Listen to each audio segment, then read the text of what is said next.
our immune system literally goes to war. And feeding the war effort requires huge amounts of energy. And if you're consuming energy in this war effort, quite frankly, your energy is sucked from your muscles, your energy is sucked from your brain, and those have to go on standby. So it's no wonder that most of us are fighting a fire of inflammation that we don't really feel, but we know it's happening. So one of the things that's important in the book is fatigue or tiredness or change in mood is actually one of the most important warning signs our body gives us that something's amiss. And we shouldn't suck it up. We shouldn't say, oh, that's just modern life, because if we don't fix this, it's the cause of everything bad that's going to happen to us going forward. I'm Doug Bopst, personal trainer, best-selling author, and entrepreneur, and I'm on a mission to help others become the best version of themselves. So I'd like to welcome you to the Adversity Advantage podcast, where we will help you use obstacles, failures, and setbacks to give you that edge needed for success. I'll be interviewing people from all walks of life on how they overcame trials and turned them into triumphs. So please sit back, relax, and get ready to be absolutely blown away by some of the wisdom and stories you're about to hear. Welcome back to another episode of the Adversity Advantage. I'm your host, Doug Bopst, and it's no secret that so many people are constantly feeling tired, fatigued, stressed, and burned out. And I would also say that along those lines, people are constantly looking for answers as to why they are feeling a certain way and cannot seem to get a grip on what to do. The typical culprits that come to mind for lack of energy can be things such as adrenal fatigue, thyroid function, being overwhelmed, and your age. But feeling consistently drained and tired can lead to things such as depression, anxiety, weight gain, poor immune function, stress, and even addiction. But what if I told you that what you have been told all along is wrong about why you are feeling chronically tired, burned out, and fatigued? What if I also told you that today's episode will help provide you with some of the answers that you've been looking for and also give you a path forward to master your energy so that you don't feel so exhausted all the time? My guest today is Dr. Stephen Gundry.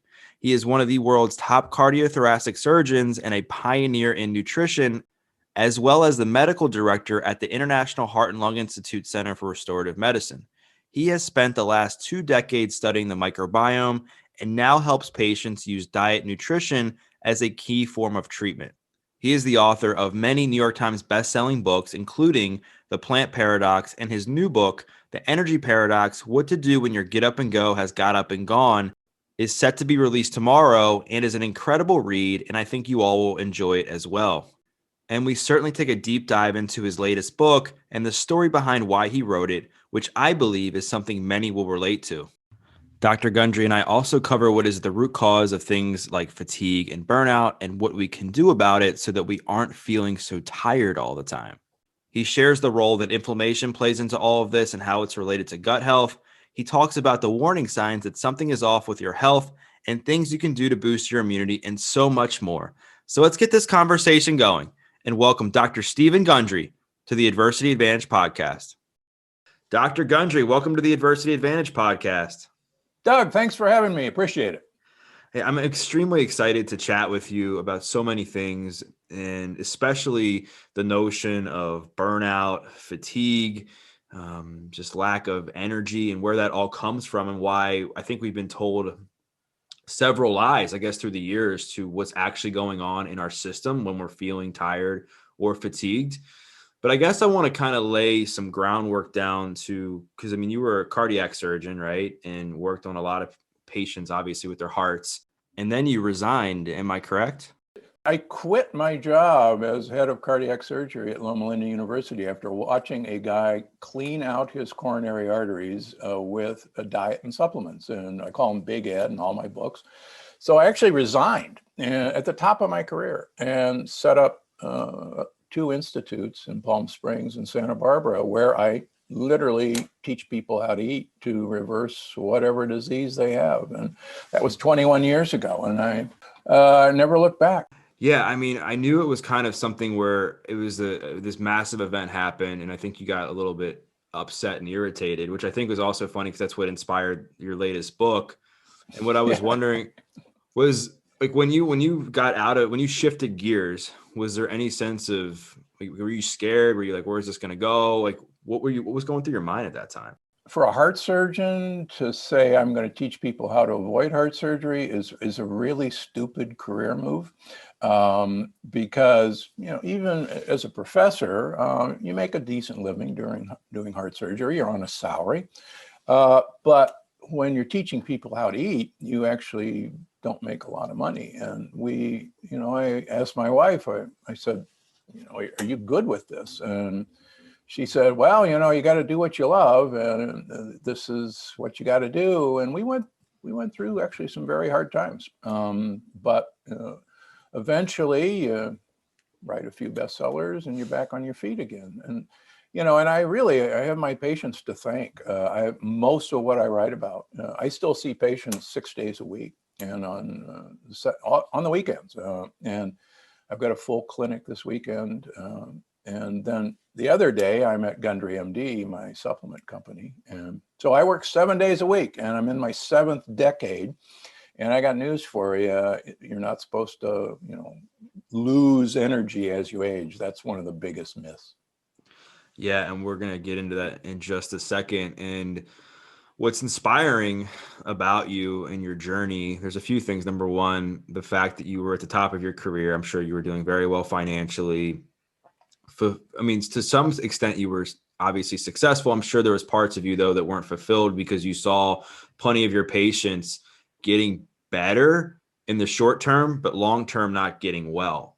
That's Right? correct. Yeah. In fact, as a heart surgeon, you basically said, I'll see you in 5 to 7 years and we'll do this again. And I became very famous for reoperating on people. And, eventually, because we were taught that, you're just going to clog stuff up again. And then to find out that this isn't somebody's fate to re-clog up stuff, if you can teach them how to eat and teach them how to change their lifestyle, it's like, holy cow, the light bulb went on and went, gosh, I don't have to reoperate on people. Yeah. And I think there's probably a lot of doctors or people in the medical community that probably are thinking the exact same thing you were thinking, in that, man, like, I'm giving my patients these medications, I'm giving my patients these quick orders, and they're not getting better. What do I do? What do I say? Should I change careers? Do I raise my hand? And I think a lot of it comes down to shame, because you don't want to turn your back on the traditional medical community. And you also, it's scary to leave a career where you've invested so much time, energy, and money into, where you've now gotten to that point where you're making all this money, you're helping all these people, but you actually made that leap, 20 years ago. And then you made another leap. Like, you write this New York Times best-selling book, The Plant Paradox, puts you on the map and really helps. I don't know. Last I checked, it has well over 10,000 reviews on Amazon. You've given people a different perspective on how nutrition and affects their well-being, their heart, everything else. And the main thing, though, I think that drives all of this is the gut health. I mean, you and I were chatting before how when my energy was feeling completely off, as somebody who's a trainer who I thought was taking great care of myself, when I got some lab results back, I realized that my gut was a mess. And so I want to segue into your latest book, The Energy Paradox, which is fascinating because I think the word burnout, adrenal fatigue, low energy is thrown around so much these days. And what I've read is that in your book, that if you don't address the root cause of all of this, it's going to continue to happen. It's going to lead to mental illness like anxiety, depression, lack of focus, drug addiction, stuff like that. But I think what's really going to hit home with people is that this book stemmed from you having a conversation with a young girl that most people would think would be otherwise healthy, that at a very young age was experiencing massive fatigue that forced you to take a deeper look. So talk a bit about what the story behind that, and then how it inspired you to get started with the book. Yeah, I really didn't plan on writing this book. It wasn't in my schedule of book writing. But I was driving last year to a PBS recording in Orange County where, we raise money for public television. And it consists usually of an interview on the air of, why you should contribute to public television. And so I'm driving to Orange County in Southern California. And the speakerphone comes on and says, hi, this is, PBS, and Linda, who was supposed to interview you today, isn't coming in today. And I go, oh dear, something wrong. They said, no, she just called and said, she's really been burned out and she just doesn't have it in her to come in today and do the interview.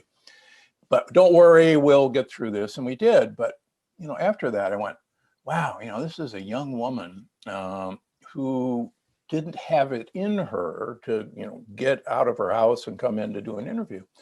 And that I kept playing that in my head. And I went, wow, why is that? So when I first started my restorative medicine practice, about 50% of the people that I would see, there's a code that you use for billing. It's called fatigue and malaise.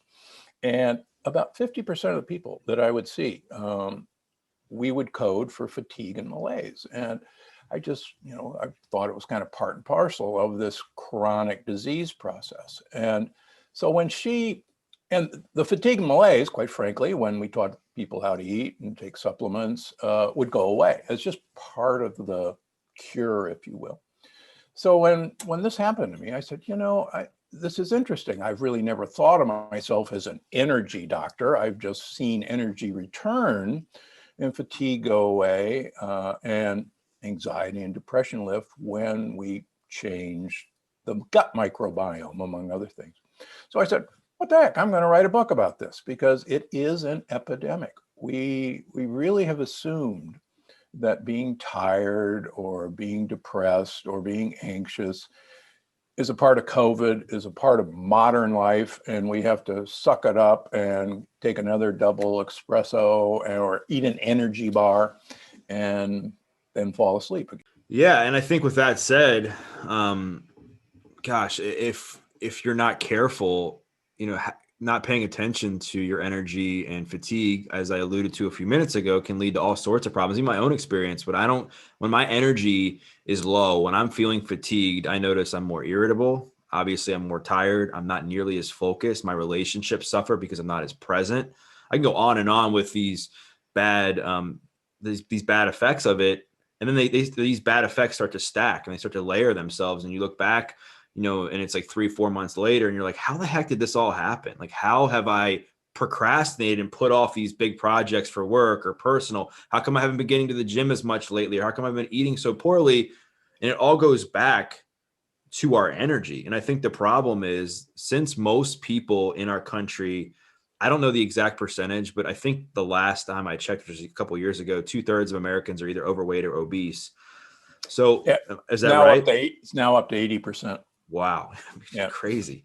So, but what we were talking before we recorded, and unless you're otherwise healthy, like unless you've experienced what it's like to have optimal health and optimal energy, eating, like you mentioned in the book, having these great protocols to take care of yourself, it's hard to tell when you're really suffering from fatigue. And as I said to you, and so many people, when they have a health transformation, they know what it's like to feel like shit. Right. And then they have a transformation like, wow, I can't believe I was feeling like that. And then when they start to feel off, they're more self-aware because it's not their normal anymore.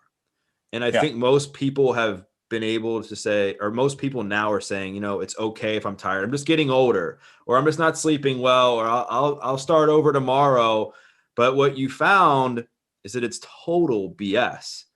And that we're not meant to feel burned out. We're not meant to feel fatigued. And there's a root cause of it all. So talk a bit about that. Yeah. For the last maybe 10 years, people have focused on chronic diseases like diabetes, like heart disease, like arthritis, like high blood pressure. And we've been talking about the root cause of all these chronic diseases are inflammation. And that became the buzzword. And I've got to stop eating inflammatory foods and I have to take anti-inflammatory supplements. And that's the problem. Well, what drove me 21 years ago was, okay, we all know that inflammation is causing all this, but where is the inflammation coming from? And what's now clear, thanks to researchers like Dr. Fasano from Harvard and my research and others, we now know that the inflammation, chronic inflammation, is coming from a leaky gut and a microbiome, that's the bugs in our gut, that's dysbiotic. We got a bunch of bad bugs and not a lot of good bugs. And strangely enough, we can now measure leaky gut with blood tests very accurately. And if you had asked me 15 years ago what I thought about leaky gut, I would have told you it was pseudoscience and, it's a touchy-feely word. Now I can tell you that anyone with tiredness and fatigue or any chronic illness, any chronic disease process is from the inflammation that comes from leaky gut. And simplistically put, we have a one-cell thick barrier between everything we swallow, all the bugs that live in our gut, and the rest of us. And it's only one cell thick. And it's the surface area of a tennis court inside of us. And everybody looks down and goes, I don't see a tennis court in there. It turns out we have roots that literally project from our intestines into the things we eat. On the other side of this barrier, 80% of all of our immune cells, our white blood cells, are lined up against this barrier. Why? Because this is our border, and this is where invasions come from. And so when particles like lectins, which I write a lot about, or pieces of bacteria or other foreign particles can get through these breaks that occur, our immune system literally goes to war. And feeding the war effort requires huge amounts of energy. And if you're consuming energy in this war effort, quite frankly, your energy is sucked from your muscles, your energy is sucked from your brain, and those have to go on standby. So it's no wonder that most of us are fighting a fire of inflammation that we don't really feel, but we know it's happening. So one of the things that's important in the book is fatigue or tiredness or change in mood is actually one of the most important warning signs our body gives us that something's amiss, and we shouldn't suck it up. We shouldn't say, oh, that's just modern life, because if we don't fix this, it's the cause of everything bad that's going to happen to us going forward. I mean, everything. Hippocrates, the father of medicine, 2,500 years ago said, all disease begins in the gut. I mean, he didn't have all these modern blood tests, but holy cow, what a prescient guy. I mean, all disease begins in the gut, and he's right. It's been more popular recently about the connection between the gut microbiome and the brain, how the gut is the second brain. I think from what I understand, I think like 90% of our dopamine and 50% of serotonin is produced, or maybe it's the other way around. 90% of our 90% of our serotonin and 50% of our dopamine is produced in the gut. So if our gut health is off, it's no wonder people are going to be more anxious, more depressed, more irritated, not feel good about themselves. But people just want to put a Band-Aid on the problem instead of actually looking at what's causing the wound in the first place. They don't want to look at the fall. They want to look at just putting a Band-Aid on and saying, you know what, let's just move on and get to the next thing. And I think what tends to happen with people is they get into these toxic cycles and they don't even know how to get out of it. Like you and I were talking about, like one of the common toxic cycles is we don't get enough sleep. So because we don't get enough sleep, we eat sugary foods to help lift us up. We eat those energy bars, we drink coffee, we do all these things. And it becomes this vicious cycle that compounds. And over time, this golf ball size problem where it started at the beginning of just not getting enough sleep and addressing just that becomes this massive bowling ball, because in response to that, you've created so many more problems along the way. And I from my understanding in your book, especially now with COVID-19 and it being at the front and center of everything, our immune systems need to be strong. And I think what we've been doing over this last few years is the polar opposite of what needs to be done. We've been jamming more processed foods in our system. We've been drinking more alcohol, drinking more caffeine, not exercising, not drinking enough water. And as a result, it's no wonder that the health of America continues to plummet. And I don't see it getting any better unless we take a proactive approach instead of this reactive approach to health that we've been taking for the last few decades. Yeah, just today, you probably saw in the news that for the fourth year in a row, our life expectancy in the United States is declining. Up until 4 years ago, life expectancy kept going up. And then it started going down, and people say, it's a blip. Then second year. Now, 4 years in a row, this year, our life expectancy decreased a year. We lost a year of life expectancy. And I'm a baby boomer. And the sad statistic is, unless we change something, my generation will be the longest living Americans that will ever exist. And everybody following us is going to die younger and younger and younger. And that's my mission, is to stop that, because I don't want to be the oldest living, Americans. I want to be the oldest living American, don't get me wrong, but I want everybody else to catch up. And can I just say something, just to reiterate what you said? As a heart surgeon, long hours doing baby heart transplants, not much sleep.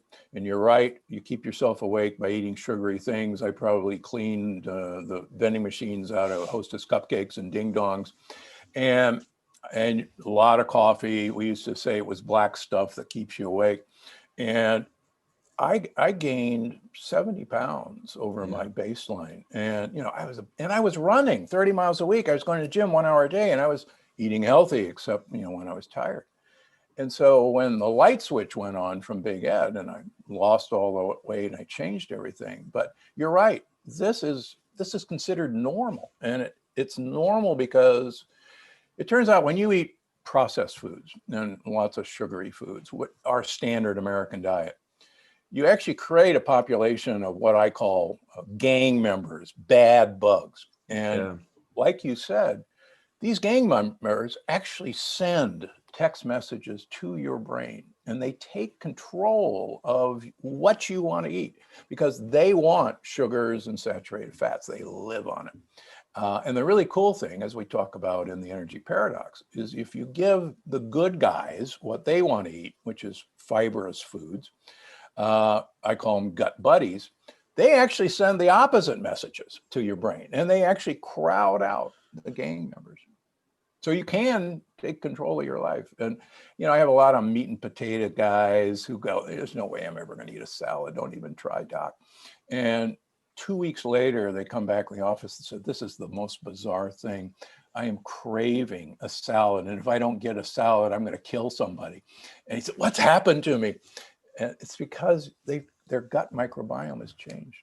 Yeah, it's so true. I mean, I just, in my own experience, just from being the guy that just ate processed foods all the time, like a typical meal for me, like as a teenager, was a cheesesteak and pizza, or just having like a pint of ice cream at night, or just pasta and pasta and pasta.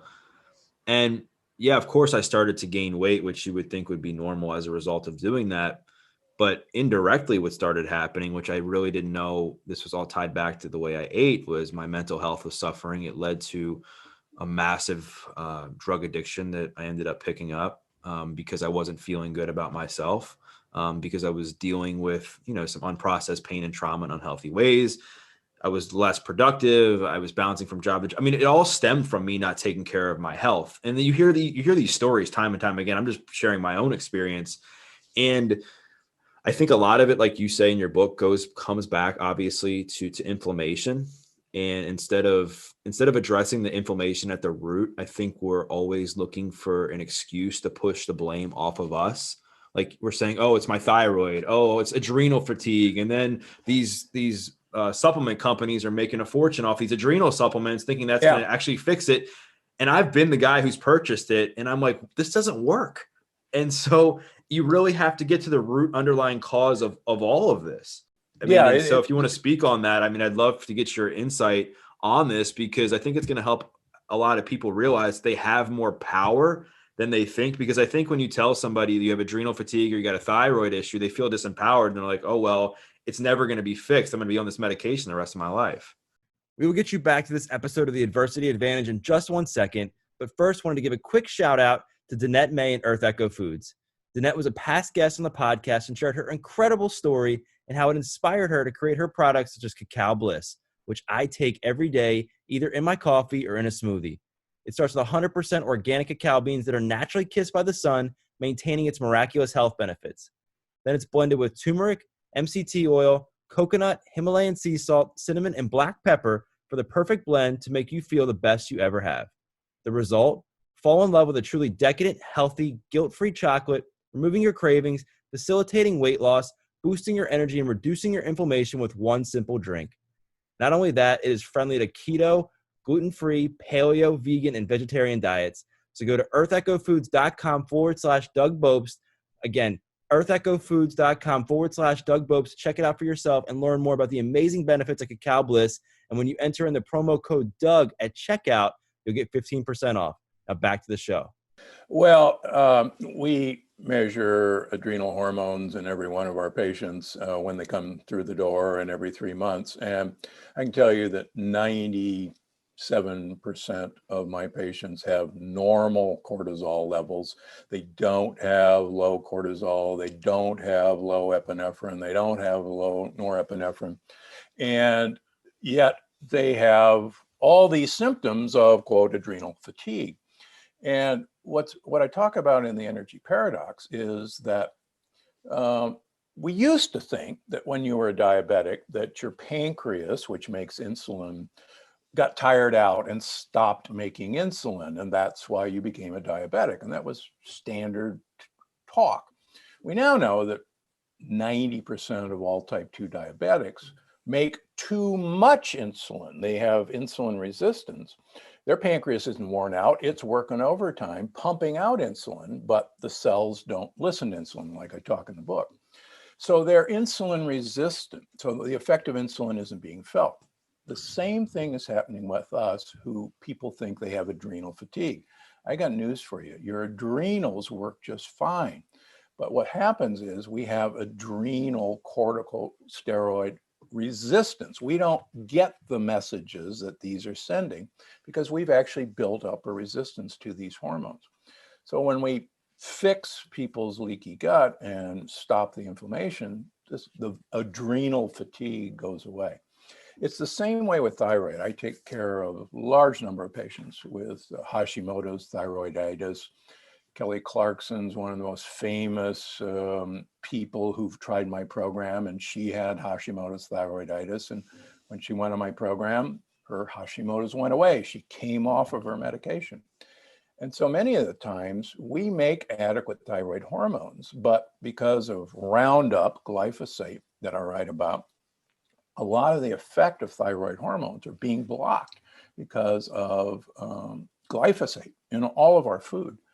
So, and in fact, I just had Mark Hyman on my program, and Mark, clean eating guy, organic, when he had his glyphosate levels, he was in the upper 50th percentile of people with glyphosate in their body. And he goes, what the heck? You know, if that's me, imagine what, you know, the normal person's glyphosate levels are. Yeah, and I think glyphosate, if I remember correctly, is one of the 7 deadly energy disruptors that people probably don't think about. There was some in there that, yeah, that's pretty obvious. I mean, not obvious to most, I would say, but to me, just from what I've learned through the years.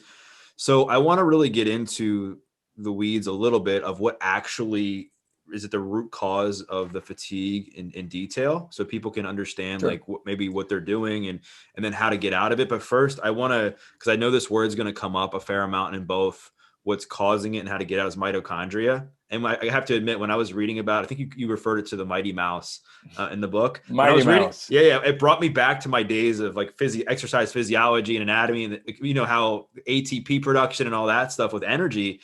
And it made so much sense that if you don't get to the that's the root right there, is mitochondria. It's where it all starts. Yep. So if you could kind of give, like, in layman's terms, what mitochondria is for the listeners, and then like what the role it plays in energy production for our system, so they can get a better understanding of it. Sure, not to get too much in the weeds. The mitochondria are these little organelles that are in most of our cells that are the energy producing organelles. Believe it or not, they are actually engulfed bacteria. They carry their own DNA. They are bacteria that live inside of our cells. And in exchange for having a nice home, they produce energy from the sugars we eat, the proteins we eat, and the fats we eat. And they produce energy, basically, I call it an energy freeway. And we have to move sugars, proteins, and fats basically down a highway. And at the end of the highway, we go through a revolving door and we make ATP. And ATP is the energy currency that we spend. And as mind-boggling as it is, our mitochondria, a normal person at rest, generates 140 pounds of ATP every day. And everybody goes, wait a minute, I only weigh 140 pounds. I didn't gain 140 pounds today. Well, we spend that energy constantly. So, like I talk about in the book, mitochondria are really good at using one fuel at a time. They're really good at burning glucose as a fuel. They're really good at burning proteins as a fuel. And they're really good at burning fatty acids as a fuel. But what's happened to us in our modern society, number one, we eat constantly. There have been studies from Sachin Panda at Salk Institute in San Diego. The average American now eats 16 hours a day. Wow. Yeah, 16 hours a day. And the things we eat are processed and ultra processed foods. So that back in the days when we ate whole foods, it took a while to break down all these starches into sugars. It took a long time to break down a piece of meat into amino acids. It even took a long time to break fats down to absorb them. But now we instantly absorb sugars, proteins, and fats simultaneously. And all of these guys arrive at our mitochondria for processing. And it's like rush hour traffic in LA or Baltimore. Right. And we know that everything, when everybody wants to get on the freeway, everything grinds to a halt. We try to put stop lights on entrance ramps and back things up a little bit. And so we've developed this rush hour traffic gridlock almost all day. And I use the example in the book. Let's suppose you have a fast food meal for lunch. We won't mention any names. And then 2 o'clock in the afternoon, you're really dragging. And people go, oh, that's because you ate inflammatory food. Well, no, inflammation doesn't happen that quick.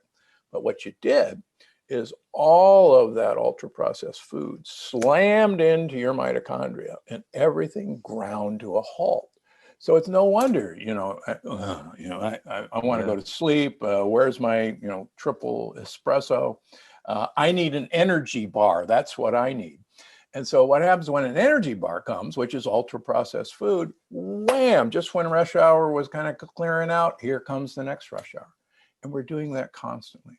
So the fix in the book is we want less rush hour traffic and more time for traffic to move smoothly through our mitochondria. And the book teaches people in a really easy step-by-step fashion to slowly, one day at a time, limit the period of time that they eat food during the day.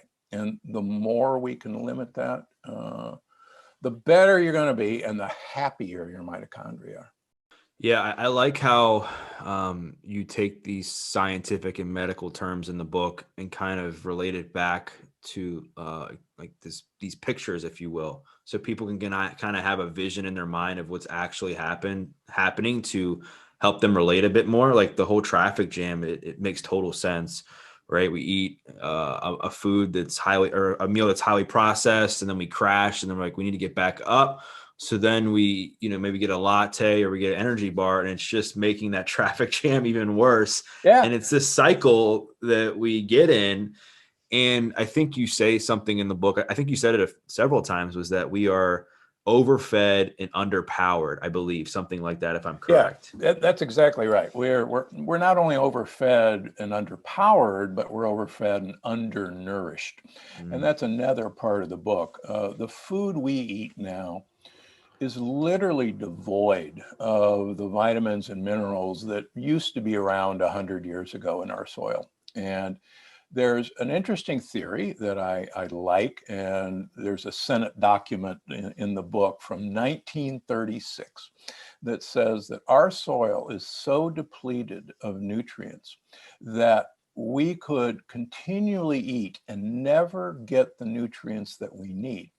And one of the theories is we keep eating to get magnesium and potassium, just to give you an example, which are essential for our cells to work and our mitochondria to work.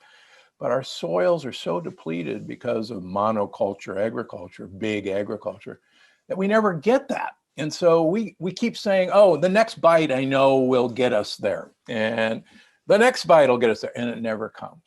So yeah, that's one of the big problems. Yeah, and I think it's because we don't really look at what the root cause of all of this, no pun intended with your reference to the plants and the soil. Like we're just like, all right, like I'll take this pill or I'll drink this drink, or maybe I'll just lose a few pounds. And then what happens is we're not actually looking at what's causing all of this.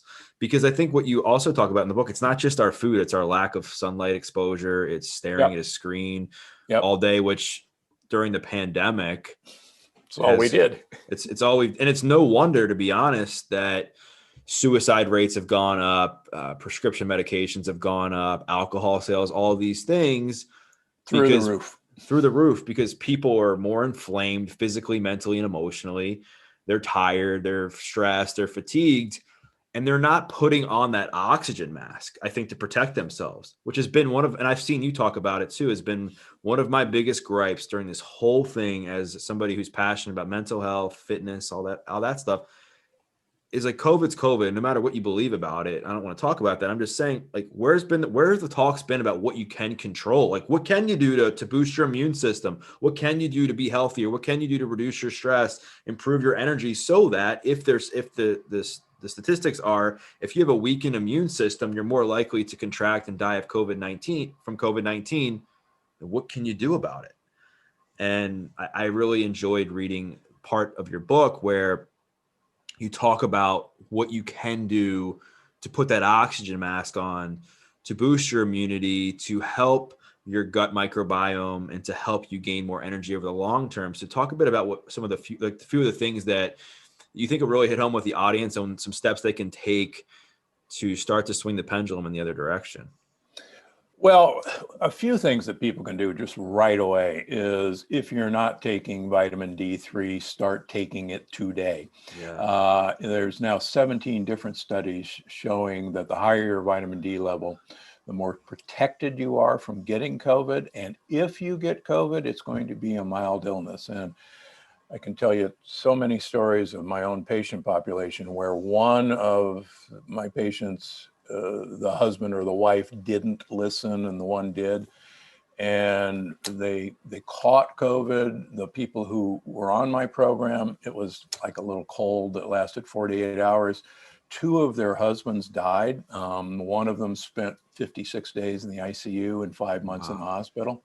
So take vitamin D, 5,000 international units a day. That's 125 microgram. Number two, you mentioned it. Please, please, please get sunlight exposure. Exposure, particularly to early morning sunlight and late afternoon sunlight, those red and yellow hues actually activate so many feel-good hormones in us. It's scary. The third thing you alluded to is blue light is killing us. Blue light is the bright, intense spectrum of sunlight, but all of our devices, our computer screens, our cell phones, our TV screens, most of the lighting, I don't have it in this room, thank goodness, but most of our lighting is blue light. And that blue light actually hits a receptor in our brains called the SCN.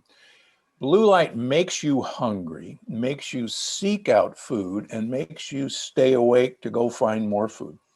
And so it's no wonder that everyone's hungry and everybody wants to eat and nobody can sleep, because usually the last thing that happens is we're staring at a TV screen or even our cell phone, or if we can't sleep, what do? We get up and read our cell phone. So there are wonderful blue light blocking glasses. Now, I happen to have a pair that you can't tell there's actually any blue light blocking on them. They're cheap. You can go on Amazon. I have details in the book of where to find them. I don't have any relationship with these companies. But as soon as you get home at night, put on blue blockers. You can clip them on glasses. It's really easy. And wear them until you go to bed. The other thing, please, please, please, get yourself a couple of non-blue spectrum light bulbs in your bathroom or in your bedroom, so that if you get up at night, if you are nursing mothers or dads who have to go get the baby, make sure in the baby's room you've got a non-blue light, and it'll make a huge difference in your sleep patterns, your hunger patterns, and it's an easy fix that all of us can do.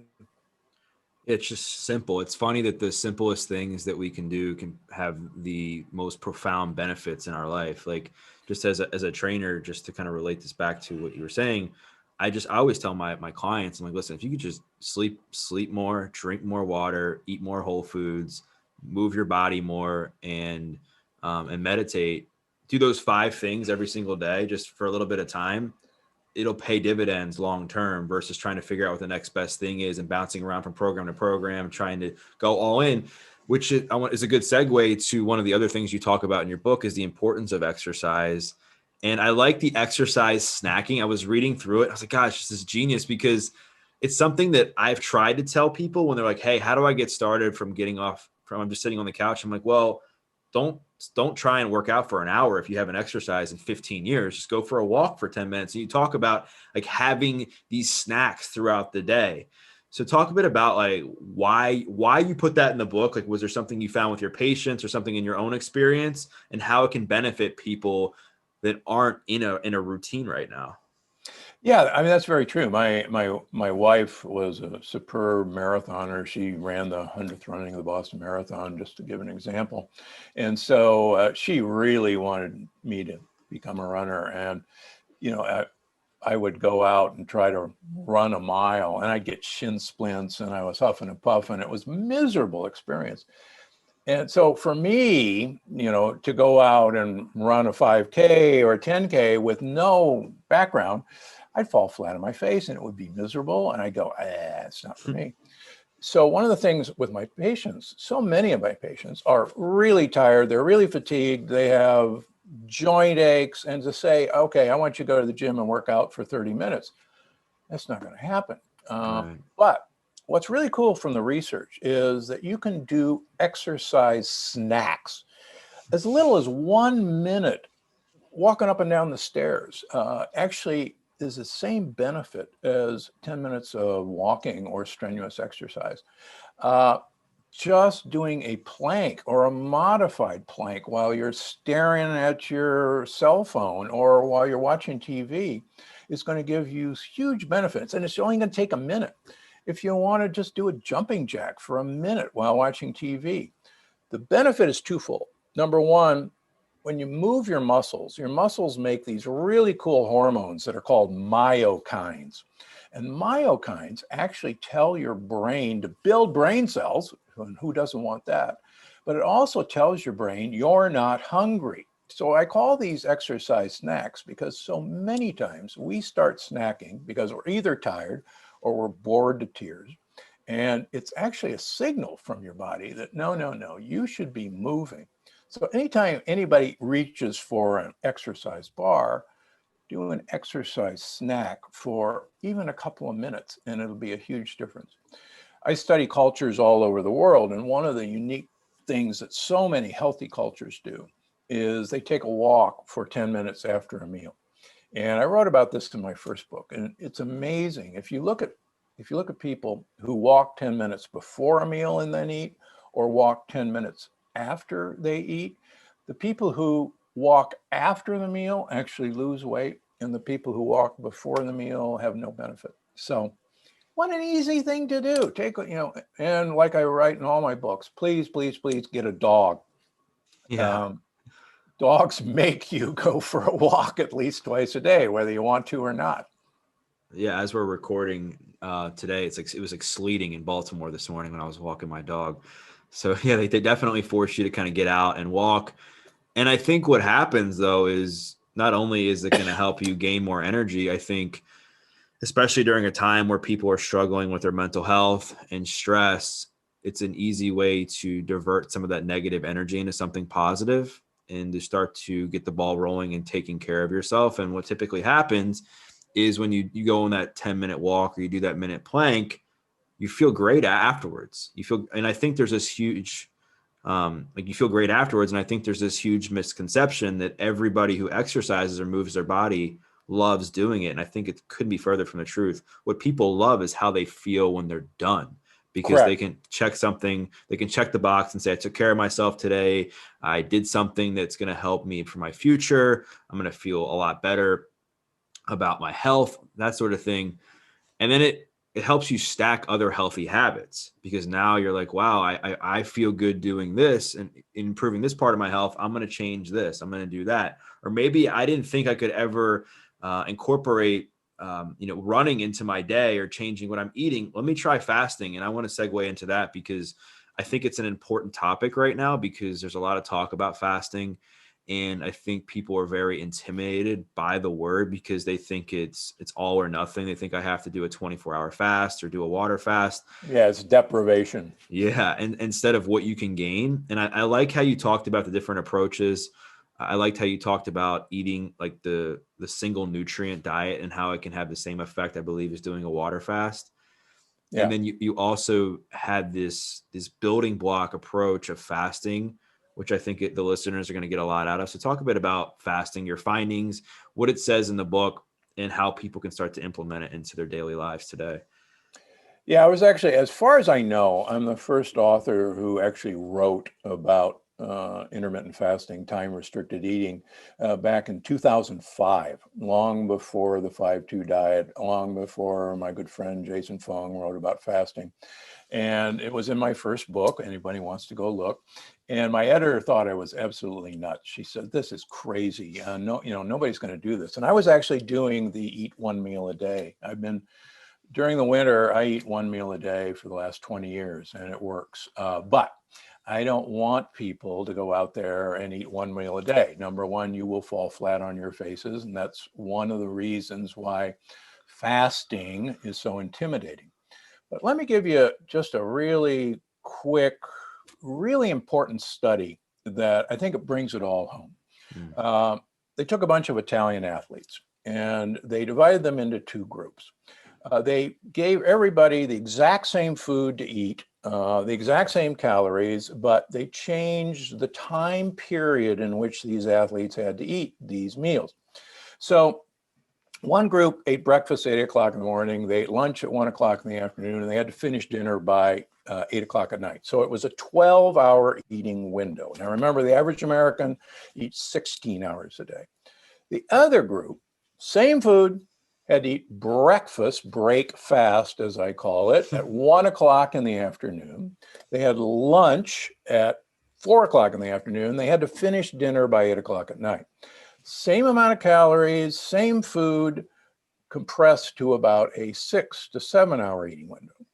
What happened between the two groups is startling. Both of them kept their muscle mass. Nobody lost muscle mass. The athletes who only ate for 6 hours, same amount of calories, lost weight. They lost body fat. And one of the best markers for successful aging, called insulin-like growth factor 1, IGF-1, went down in these athletes. The other athletes stayed the same weight and their insulin-like growth factor stayed the same. So if you wanted a miracle cure for what ails you, and it turns out as I go into the book, this is because you actually take care of your mitochondria, and your mitochondria get better and they make more energy for you. So just simply slowly compacting the time you eat during the day, and 6 hours may be the magic window. If you want to join me in one meal a day, we call it the EOMAD diet, eat one meal a day. Some people call it the OMAD diet. But if you try that early on, you will go mad, as I say. So what I do in the book is, it's a 6-week program where if you, let's say you eat breakfast at 7 o'clock every morning, what I ask you to do on Monday morning is, okay, let's start breakfast at 8 o'clock. Everybody can do that. Next day, we're going to start breakfast at 9 o'clock, and so on during the week. And then we take the weekend off. I mean, what kind of great diet is that? Weekends are free. The next week, we start an hour later. So we'll start breakfast on Monday at 9 o'clock. By the end of 6 weeks, everybody gets to where they eat breakfast at noon, and you don't even notice it. But if I tried to tell you, okay, tomorrow and for the rest of your life, you're going to break fast at noon, I can tell you from my research and others that 80% of people would fall flat on their face because we're all metabolically inflexible. And that's the other part of the book.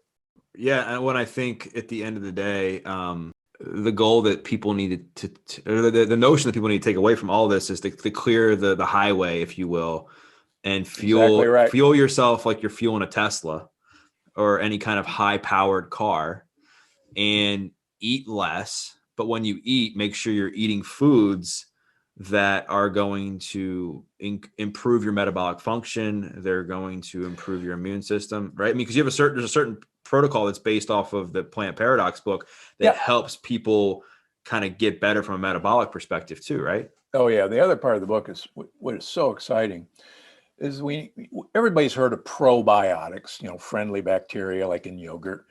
A lot of people are hearing about prebiotics, which are fibers that the friendly bacteria eat.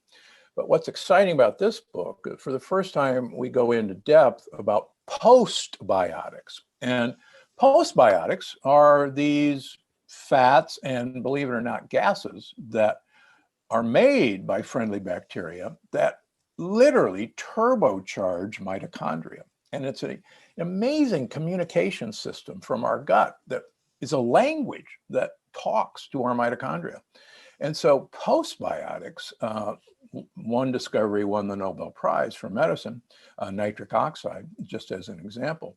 But things like hydrogen gas, it turns out is incredibly important to power mitochondria.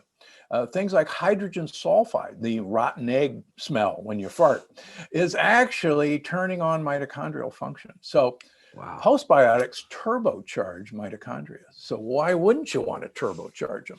Yeah, I mean, I think when I was reading about the whole postbiotic, I kind of heard about it a little bit, but not in that depth. Because of course we hear about prebiotics, we hear about prebiotic fiber, we hear about probiotics, but we don't hear about postbiotics. And then I was reading about gas and how so many people when they hear about people farting, if you won't having gas, it's like a huge like a turn off to obviously to most people because of the smell. But you actually say in the book, and you go into pretty good detail into it as to why it's actually good for you.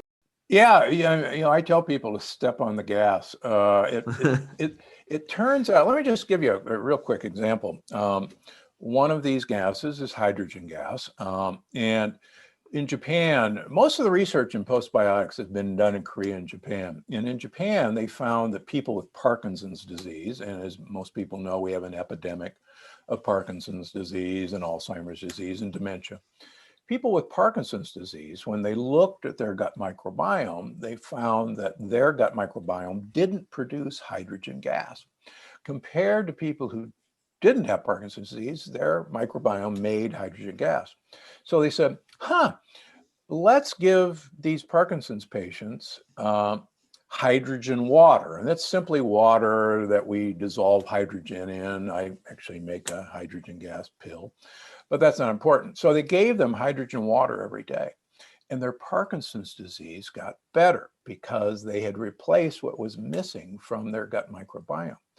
So if just hydrogen gas can change how mitochondria work, wow, step on the gas for all, it's actually really good for you. And believe it or not, there are some cultures where farting at the table is a sign of respect for the chef.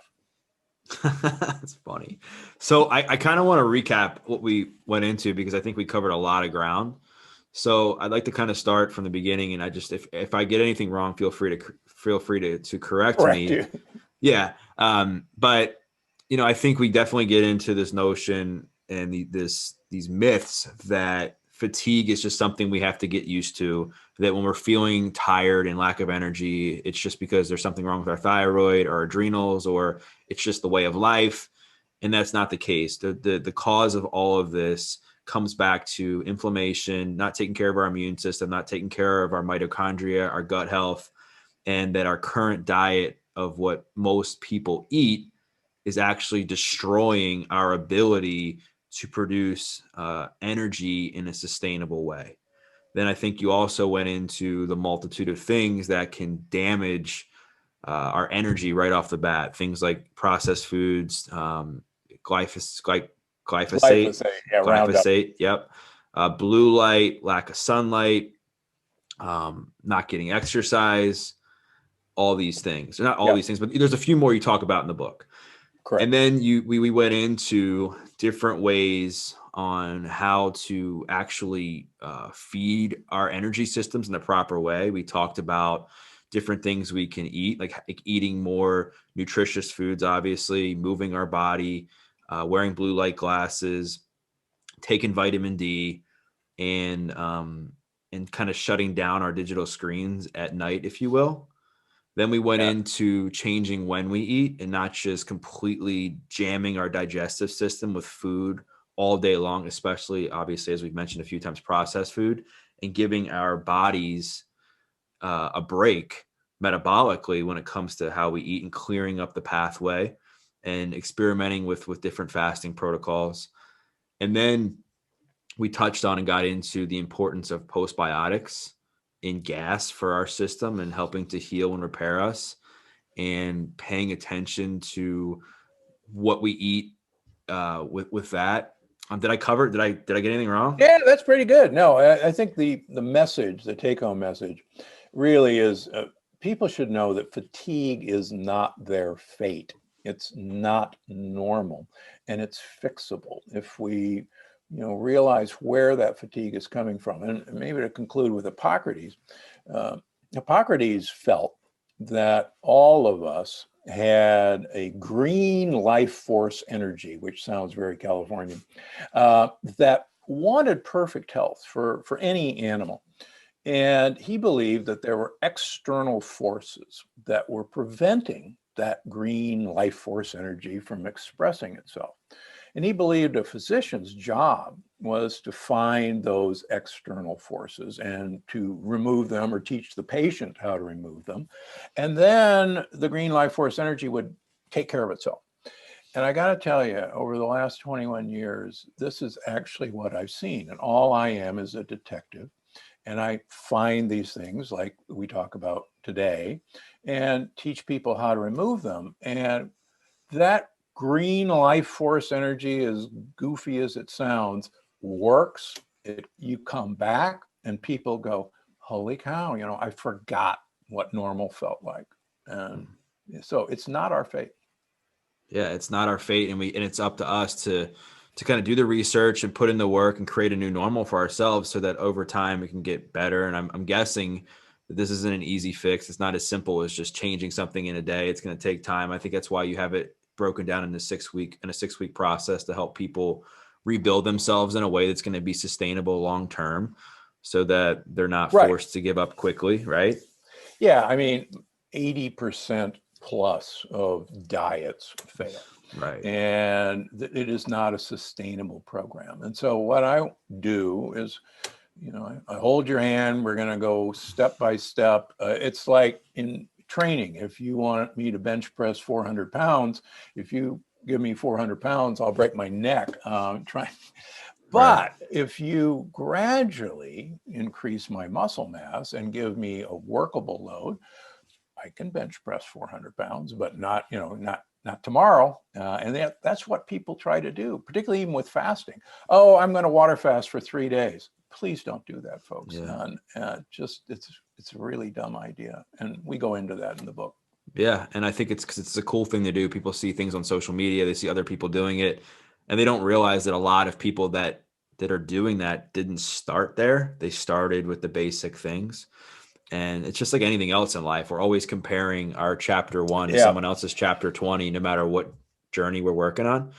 So Dr. G, I wanted to really thank you for taking the time to come on. I think people are going to get a lot out of this book. Just it's the timing couldn't have been better. with everything going on with the pandemic and people being isolated and having some time now to actually take a deep dive into their health and where all this stuff comes from, and to be able to understand why they're feeling more anxious, why they're feeling more depressed, tired, lack of energy, and everything else that comes with this chronic fatigue that you talk about. So obviously the energy paradox is going to be available on Amazon, Barnes and Noble, everything else books are sold. Anything else that you want to kind of promote as we finish up? No, I mean, I have my own podcast, the Dr. Gundry podcast. I'm on Instagram. I got 2 YouTube channels. We got lots of recipes that people can access. I do my utmost to hold your hand through all of this, because you're right. If you do it slowly, step by step, it's attainable. But if you just jump off the cliff, it's not going to work. So we'll walk you down the stairs easy. Yeah, we all need that teacher to kind of help hold our hand and walk us down a path that we're not familiar with. And it helps because sometimes success leaves clues, right? And I think a lot of times there's so many people that have gone along the journey and done a lot of the work and the research. And when you can have somebody to kind of hold your hand and short circuit that, if you will, it not only will save you time, but energy, money, and in turn, you'll feel happier, I believe, much quicker. So Dr. Gundry, I thank you once again. And for those listening, please go out and buy his book, get the Energy Paradox, buy Plant Paradox, listen to his podcast. He brings on some of the most amazing guests, has some really heartfelt conversations to help change the trajectory of health for humanity. And you can follow him on Instagram at Dr. Stephen Gundry. And what I want you to do, just like I recommend with all the episodes, is if you're listening to this and something really hit home with you, and maybe there's a tactic he shared or a part of his book that you're like, wow, this really spoke to me, take a screenshot of the episode, tag him, tag myself with your biggest takeaway, because we would love to hear your feedback. Maybe share something that you're going to change tomorrow. Maybe eating an hour later. Maybe it's, cutting out one of those processed meals you're eating, or moving your body, the exercise snacking that he talked about, because we want the podcast to help you. So take that screenshot, share your takeaways, because we'd love to hear back from you. And we once again thank you for listening to this episode of The Adversity Advantage. I'm your host, Doug Bopst, and we'll see you next time.